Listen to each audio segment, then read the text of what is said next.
Perfecto. Bueno, muy buenas tardes, bienvenidos de nuevo a este espacio que desde Seattle estamos haciendo cada 8 días para compartir algo de los conocimientos y de los trabajos que nosotros hacemos en este proyecto. En este caso, en esta ocasión que les quiero contar un poco sobre lo que es el granizo en el Valle Aburrá, un poquito pues como las nociones de cómo se forma el granizo, cuál es la importancia de estudiar el granizo aquí en esta región y algunas de sus aplicaciones.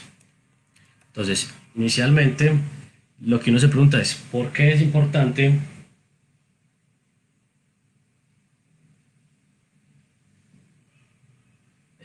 Vamos a esperar un momentico, que me dijeron que esperara.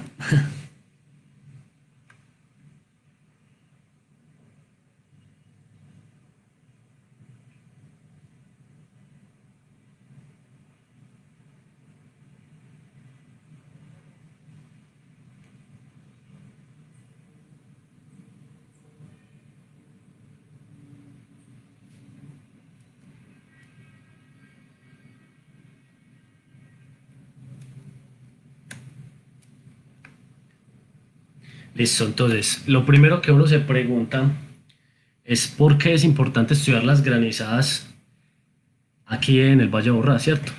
Si digamos que estas partículas de hielo que caen a superficie no tienen un tamaño tan significativo y digamos que no pone en peligro la integridad física de nadie, entonces ¿por qué es importante? Entonces lo primero es que, y lo más importante de estudiar esto es que nosotros estamos en una región como el Valle de Aburrá, donde, y digamos en Antioquia como tal, donde tenemos diferentes tipos de cultivos.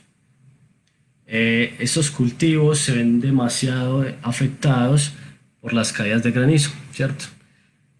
Aquí en este momento pongo algunas de las noticias que encontré en internet, ¿cierto?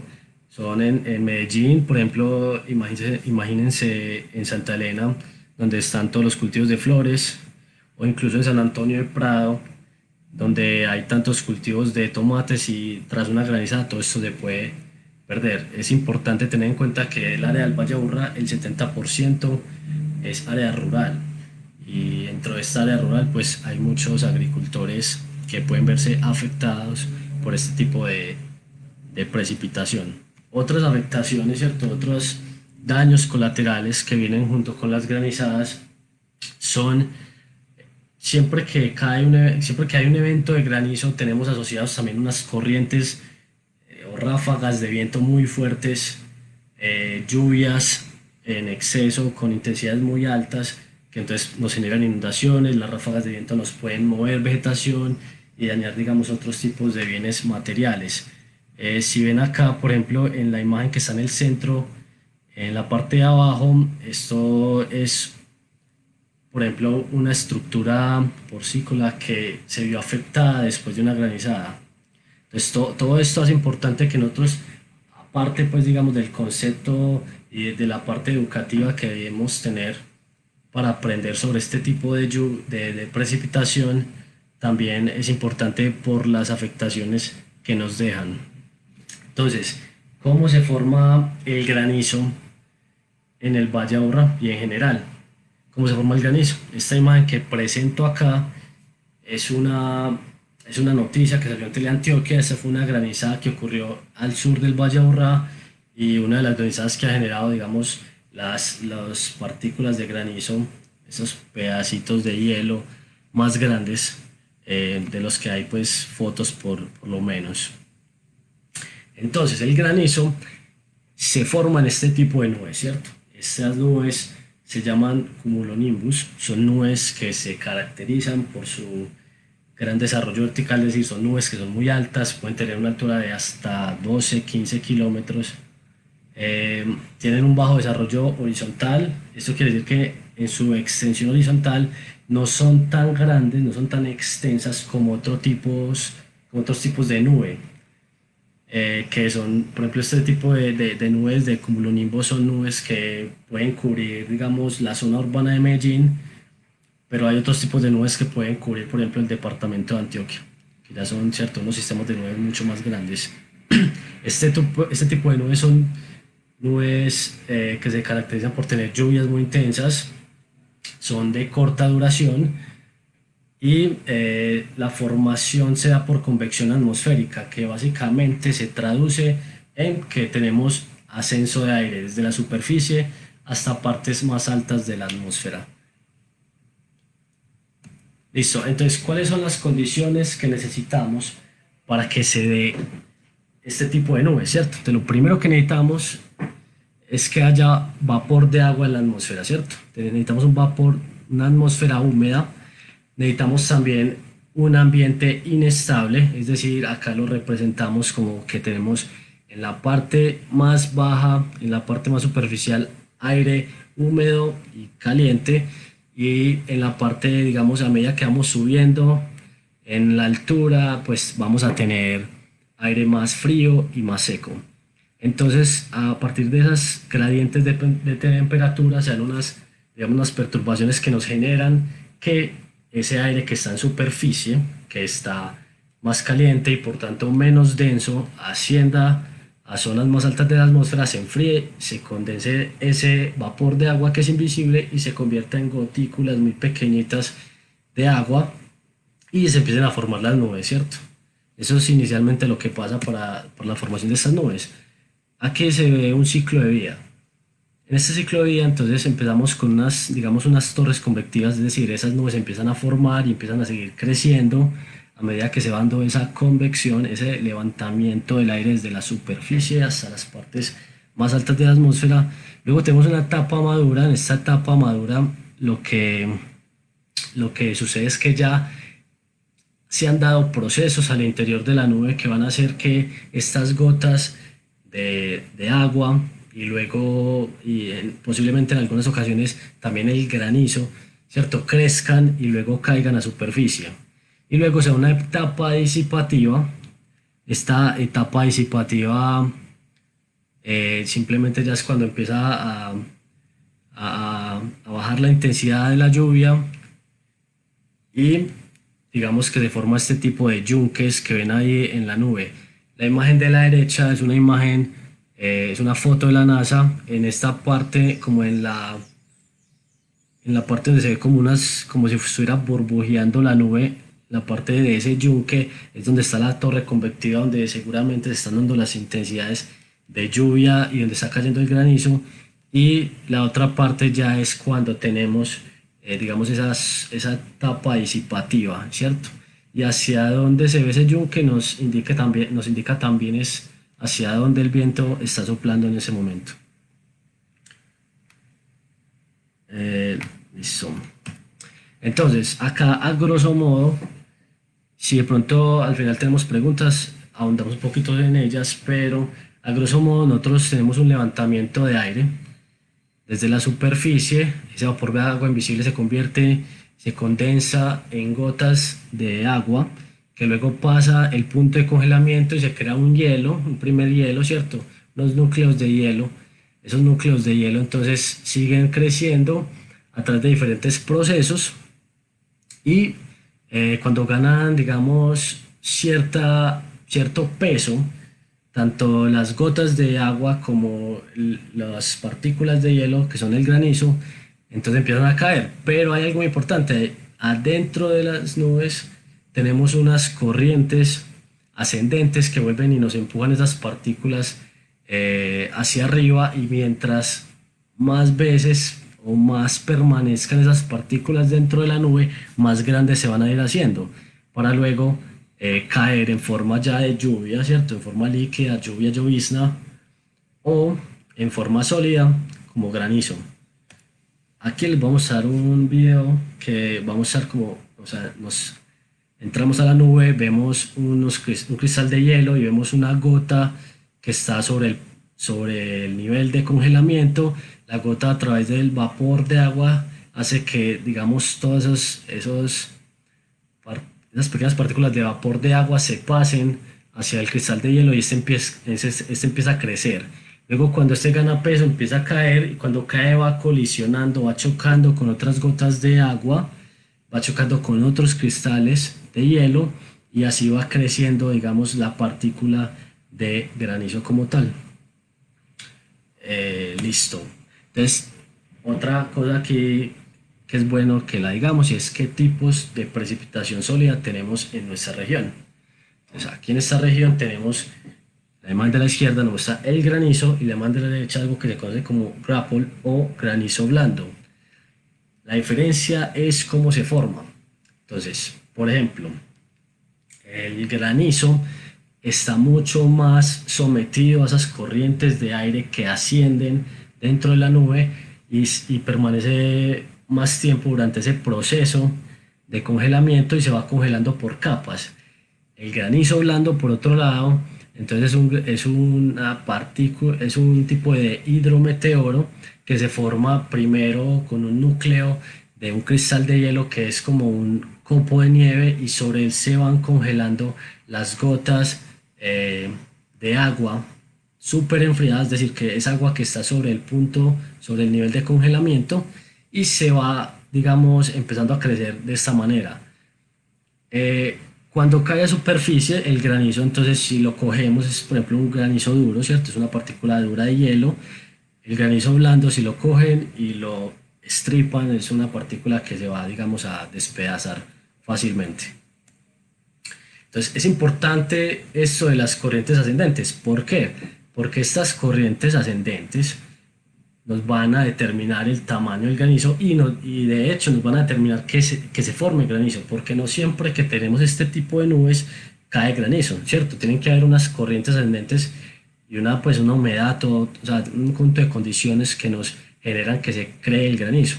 Entonces las corrientes de aire como tal, entonces digamos es una convergencia de aire en la superficie que luego empieza a ascender por digamos, eso que hablamos al principio de gradientes de temperatura, abajo está más caliente, arriba más frío, y esas corrientes entonces finalmente nos van a determinar el tamaño de la partícula que vamos a tener. Entonces, por ejemplo, acá en el Valle de Aburrá tenemos un granizo que se asemeja en promedio al tamaño de una arveja, ¿cierto? Si queremos ser un granizo como el de esta primera imagen, que se asemeja al granizo que tenemos más aquí en el Valle de Aburrá, en Antioquia, entonces necesitamos por lo menos una corriente ascendente de 32 kilómetros por hora, es decir, la velocidad de ese viento que está yendo de la parte baja de la atmósfera hasta la parte alta tiene que ser más o menos de 32 kilómetros por hora.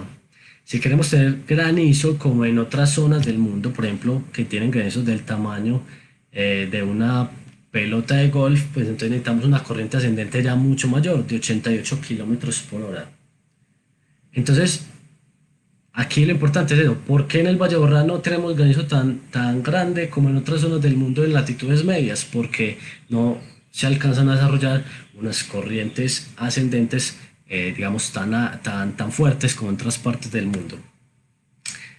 ¿Cómo medimos el granizo acá? Entonces, acá el sensor estrella que nos mide este tipo de precipitación se llama disdrómetro o monitor de precipitación láser. Es este sensorcito que vemos acá.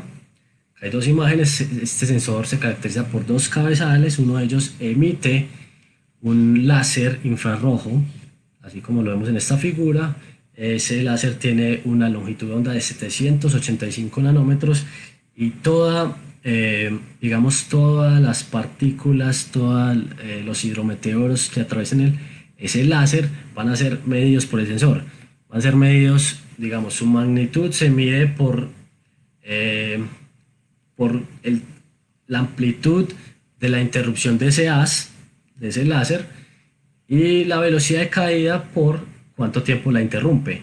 Entonces digamos que empezamos a tener acá una serie de variables y además por las propiedades de cada uno de los tipos de hidrometeoros, entonces él es capaz de decir esta partícula es líquida o esta partícula es sólida. Y así digamos que podemos hacer investigación.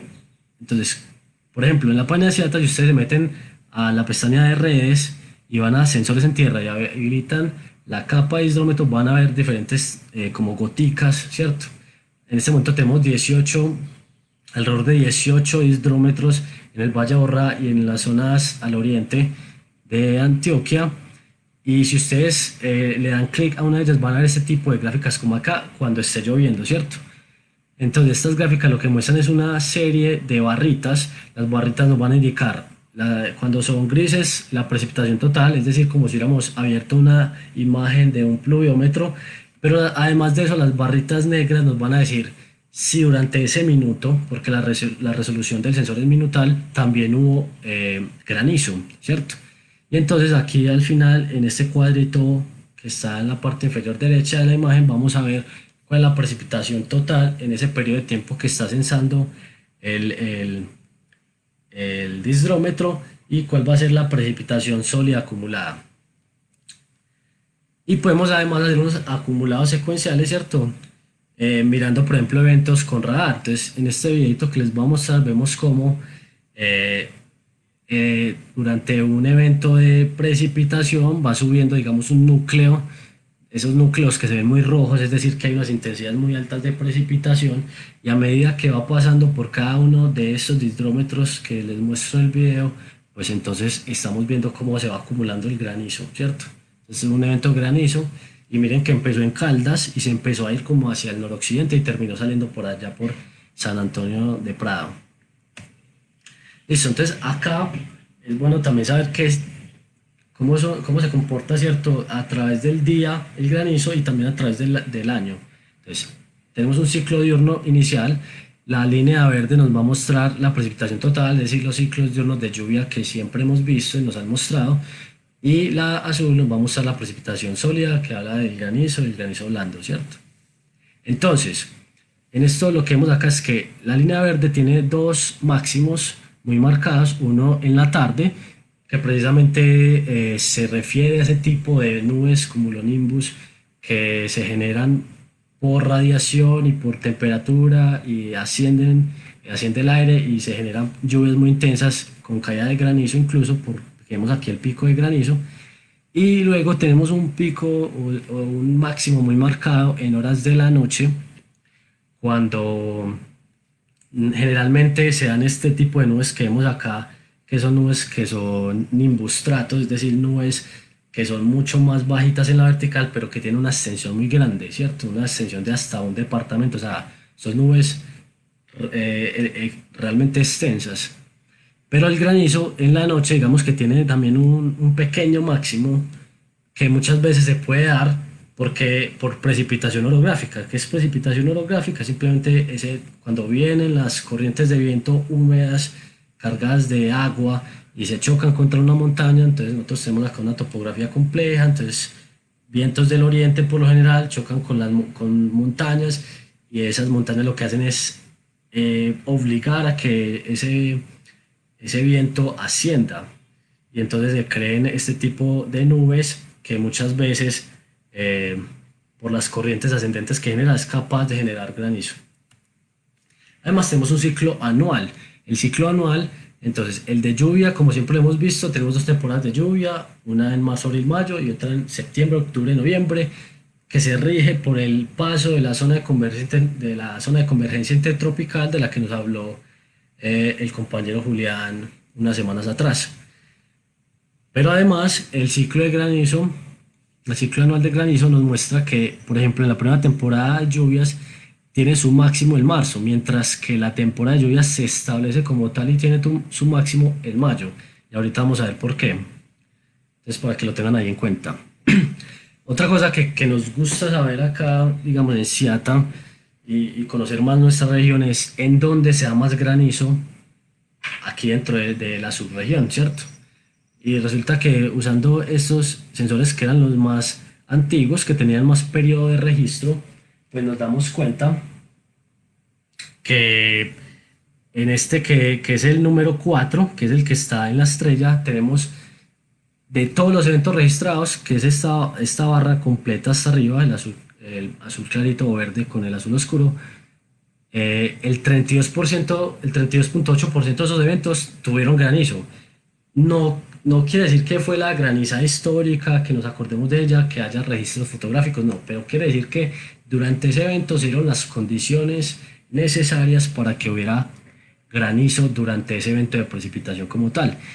Entonces recuerden, aquí en la estrella. Luego tenemos al norte de Caldas otro hidrómetro y tenemos una aporte de 31.1% de los eventos que fueron capaces de desarrollar condiciones para que llegara hasta la superficie granizo. Entonces, cuando hacemos otro tipo de metodología, pero esta vez usando el radar meteorológico, ustedes están relacionados ya con el radar meteorológico, y lo que vemos en la página web, que es la reflectividad del radar, que es una medida indirecta de la intensidad de la precipitación, y hacemos un análisis histórico. Este análisis se hizo con 5 años aproximadamente, y nos damos cuenta que en estos puntos que tenemos colores más rojos y más violeta, nos damos cuenta que son las zonas donde se superó un umbral. En este caso tomamos 40 dBz, es decir, un umbral muy alto de intensidad de precipitación que por lo general va acompañado de granizo. Entonces nos vamos dando cuenta que en esas zonas donde de la Estrella, de Caldas, de San Antonio de Prado, donde los disdrómetros nos mostraban un alto porcentaje de contribución de granizo en los eventos históricos, también lo vemos a partir del radar, usando la reflectividad, ¿cierto? Y además vemos, digamos, por experiencia de la gente que ha trabajado aquí en Z mucho tiempo, que tenemos una especie de ruta preferencial de esas nubes que llegan desde el oriente, suroriente del departamento, entran al Valle Aburrá por Caldas o por Envigado y suben hacia el noroccidente, pasando por San Antonio de Prado, por Palmitas de Medellín, y nos dejan, pues, digamos, estas zonas que son las más frecuentes que presenten altas reflectividades. ¿Qué otras implicaciones tienen los eventos de granizo en la meteorología del valle? Entonces, hay algo que se llama el efecto de piscina fría, que nos relaciona la temperatura con la caída de cualquier tipo de partícula de las nubes, ¿cierto? Entonces, ¿qué significa ese efecto de piscina fría? Acuérdense que hablamos de que hay unas corrientes ascendentes y que luego en la etapa madura ya de estas nubes, pues empezamos a tener también unas corrientes descendentes, que se dan precisamente porque ya las partículas, el granizo o las partículas de agua líquida empiezan a caer y genera un arrastre, pues, digamos, de esas masas de aire hacia la superficie. Y esto que se ve acá abajo azul es simplemente ese descenso de la temperatura en las capas más bajas de la atmósfera. ¿Por qué se da eso? Por dos razones principalmente. La primera es que aire que está en la alta troposfera, ¿cierto?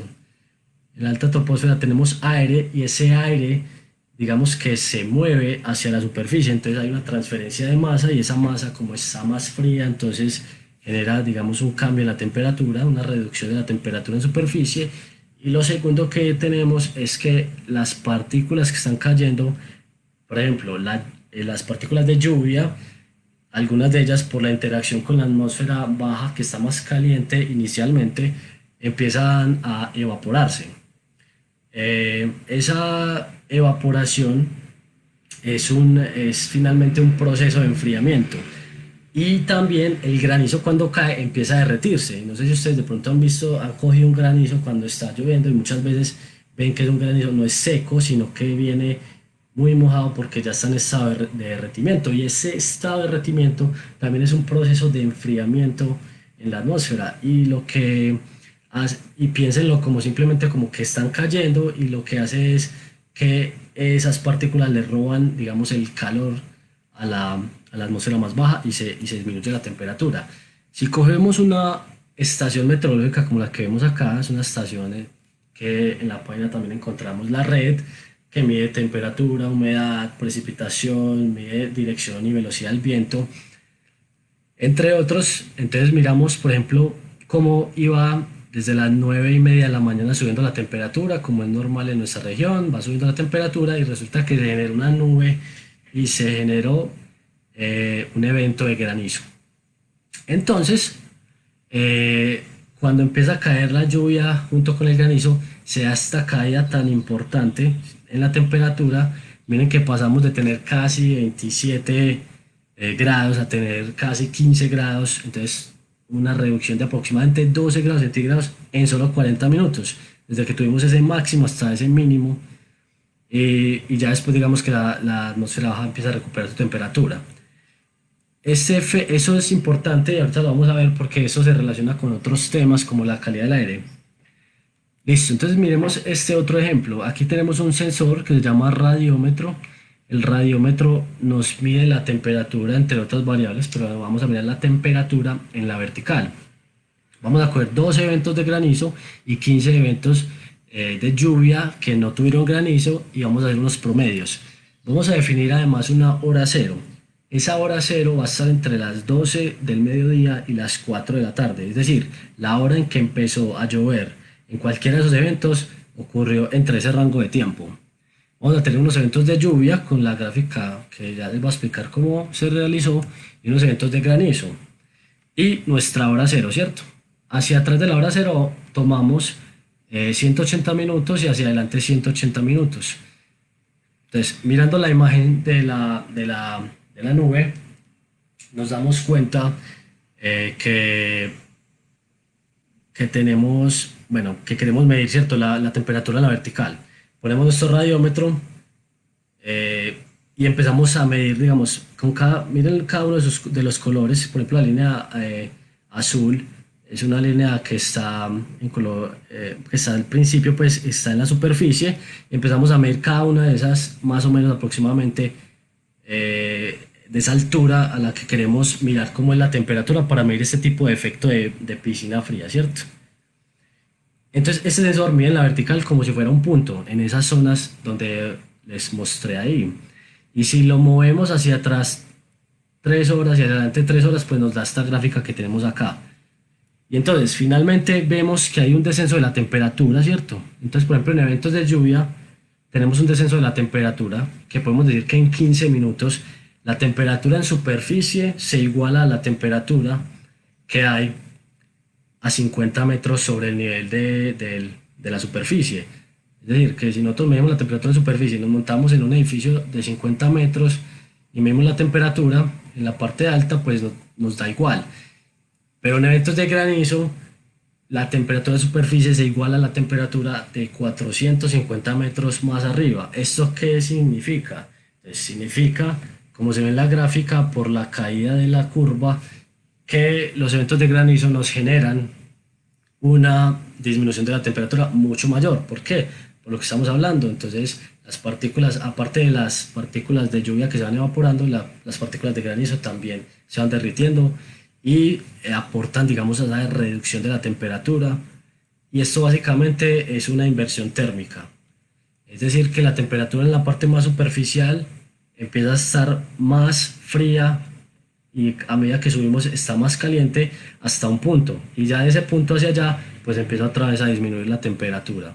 Entonces, en conclusión, para terminar esta partecita, es que un evento de granizo nos genera un efecto de piscina fría y un evento de precipitación como tal también, ¿cierto? Eventos de solo lluvia también.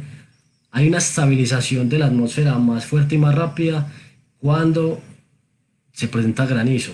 ¿Qué significa una atmósfera estable? Una atmósfera estable significa que va a haber un impedimento para que el aire desde la superficie ascienda hasta las capas más altas de la atmósfera. Y esto, por ejemplo, en temas de calidad del aire es muy importante, porque resulta que si nosotros tenemos unas fuentes, ¿cierto? Unas fuentes fijas y unas fuentes móviles de contaminación, pues entonces los contaminantes se van a quedar ahí porque no hay movimiento durante pues, la presencia de una atmósfera estable.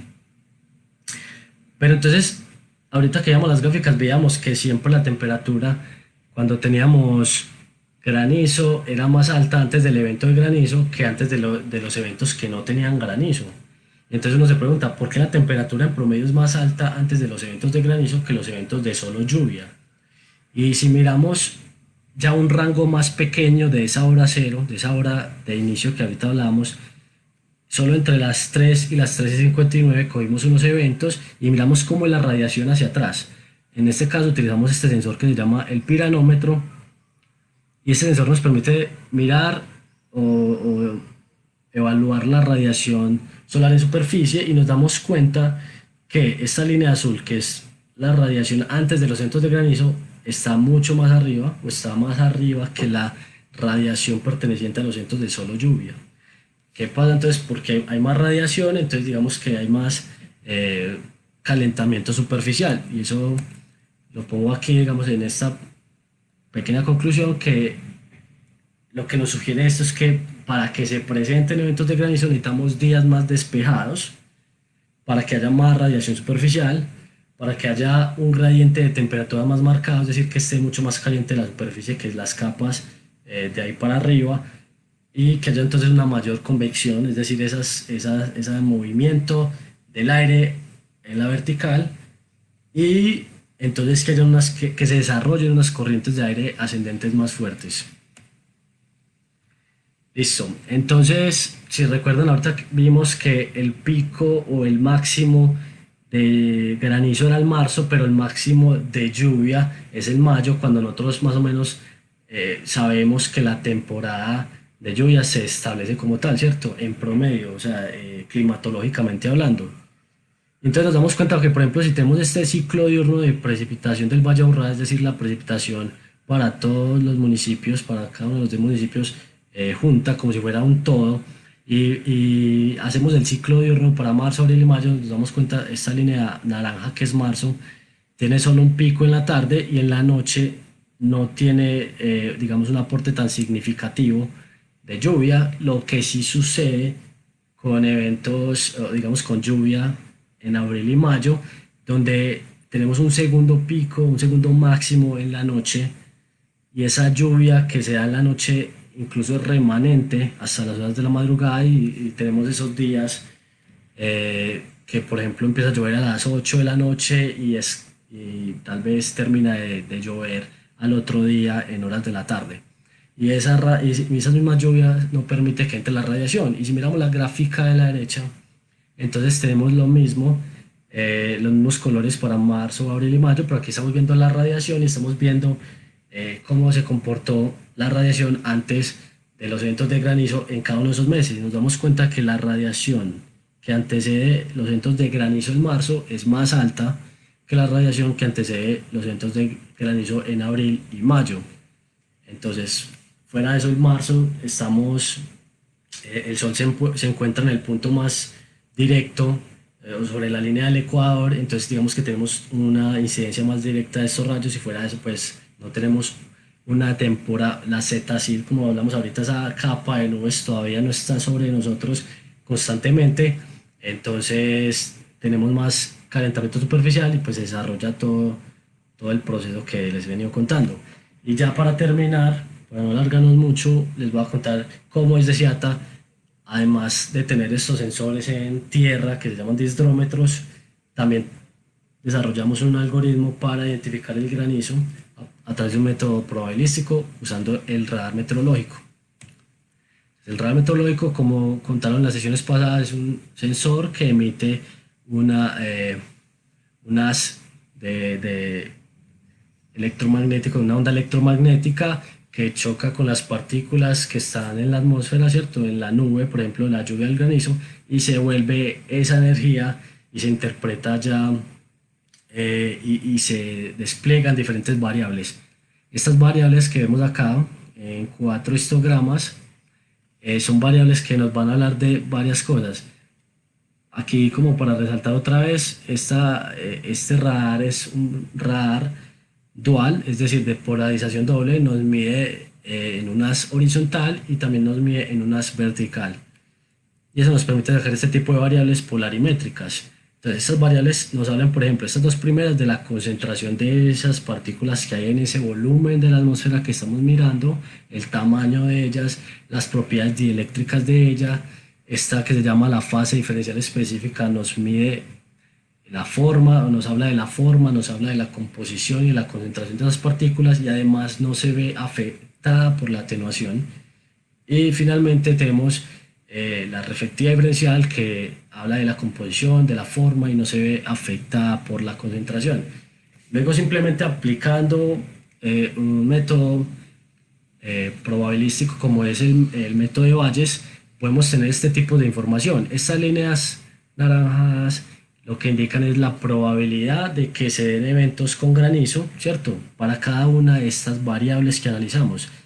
¿Cómo fue el análisis? El análisis fue cogiendo muchos eventos de granizo que sabíamos que había caído granizo, porque teníamos registros en los distrómetros y porque teníamos, digamos, registros fotográficos de diferentes medios, y pudimos sacar este tipo de información, que ya luego de hacer un proceso, digamos, de ponderación para darle un peso a cada una de esas variables, podemos tener finalmente un modelo que nos permite sacar imágenes como esta que vemos acá a la derecha, que es como una imagen parecida a la de radar, pero ya no es reflectividad, sino que es la probabilidad de tener ocurrencia de granizo.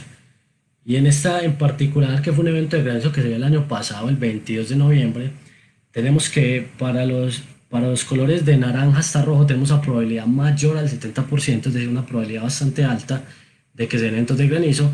Y efectivamente, si tenemos algún disdrómetro, como en este caso que tenemos un disdrómetro acá en Medellín, pues podíamos ir mirando cómo era la evolución tanto de la información a partir de radar como de los disdrómetros, de las barritas de los disdrómetros, que nos muestran pues la precipitación sólida ya en superficie. Además, hay otra aplicación de este método. La otra aplicación es estimar unas especies de climatologías frecuenciales de ocurrencias de granizo usando un umbral. ¿Qué umbral se usó en este caso?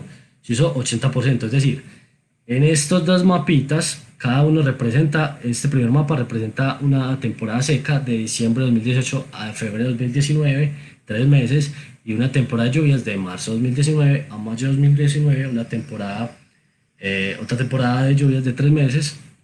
Entonces tenemos una temporada seca y una temporada de lluvias. Y para cada uno de los, digamos, escaneos que hizo el radar durante esos 3 meses, se miró en qué puntos se superaba, luego de aplicar el método probabilístico, la probabilidad de tener 80% de granizo. Y con eso se fue haciendo estos mapas de frecuencia. Entonces, como era de esperar, el mapa de frecuencias de la temporada seca tiene menos frecuencias que la temporada de lluvias, porque finalmente aquí lo que más, digamos, nos determina que haya unos granizos es la disponibilidad de humedad, ¿cierto? Necesitamos radiación, pero estamos en una zona intertropical donde tenemos una radiación muy buena durante todo el año. Entonces, lo que vemos acá es que estas zonas que vemos al suroccidente y al occidente de Medellín y en el sur del Valle de Aburrá empieza a ser importante para esos eventos de granizo, para contarlos, para contabilizarlos, y ya les voy a explicar un poquito por qué eso es importante, aparte pues lo primero que es conocer nuestro territorio, porque es importante. Entonces, bueno, y antes de eso, recuerden esta imagen del principio, son dos métodos diferentes y nos siguen mostrando las zonas donde más probabilidad de ocurrencia de granizo tenemos. Entonces, ya ustedes, algún amigo, si su mamá o su papá le pregunta, mi hijo, ¿dónde cae más granizo? Entonces usted le dice, mamá, cae más granizo en los municipios del sur del valle, y además cae más granizo en el suroccidente de Medellín. Entonces, finalmente, una conclusión. A través del radar meteorológico podemos hacer identificación de granizo,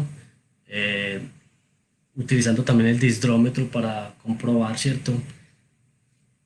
Tenemos dos aplicaciones. Una aplicación es la detección temprana, ¿cierto?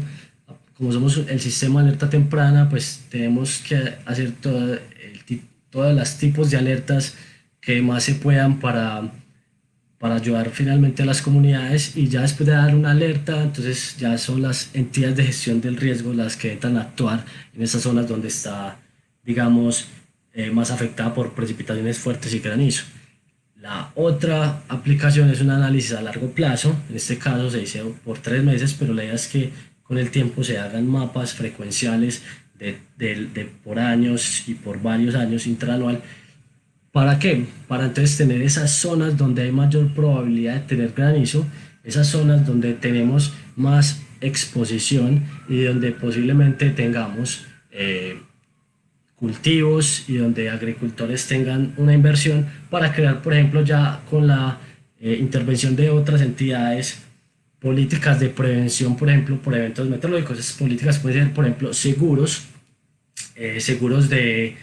ante eventos meteorológicos, y, por ejemplo, hay un caso que yo siempre cuento que sucedió en La Ceja, perdón, en Santa Rosa de Osos, creo que fue, no recuerdo alguno de los dos municipios, porque es que en Santa Rosa de Osos tuvimos un evento muy fuerte en marzo del 2018 y en La Ceja tuvimos un evento muy fuerte en el 2017 y en ambos casos salieron noticias donde las pérdidas agrícolas habían sido millonarias.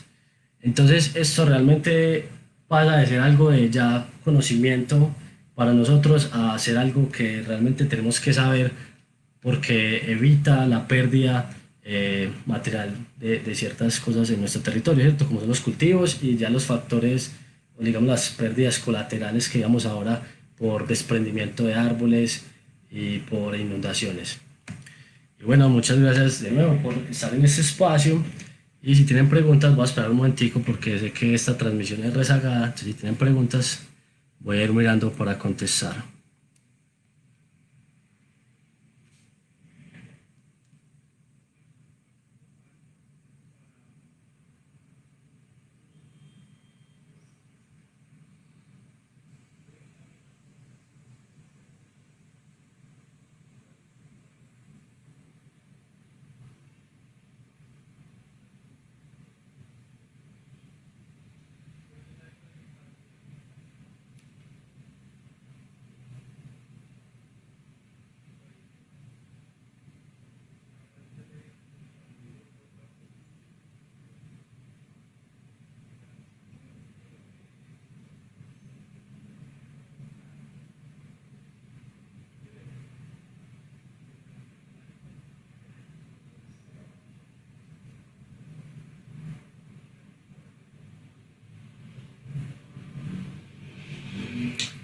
Bueno, mientras tanto, les quiero contar que la otra semana tenemos en otro de estos episodios de Territorio del Aire la intervención de una persona de nuestro equipo de calidad del aire. Vamos a hablar de temas de calidad del aire en el Valle de Aburrá. Sé que eso es muy interesante para nosotros, entonces para que por favor también envíen la transmisión a otras personas que les pueda servir. Y bueno, no preguntas, entonces muchas gracias y hasta luego. Feliz fin de semana.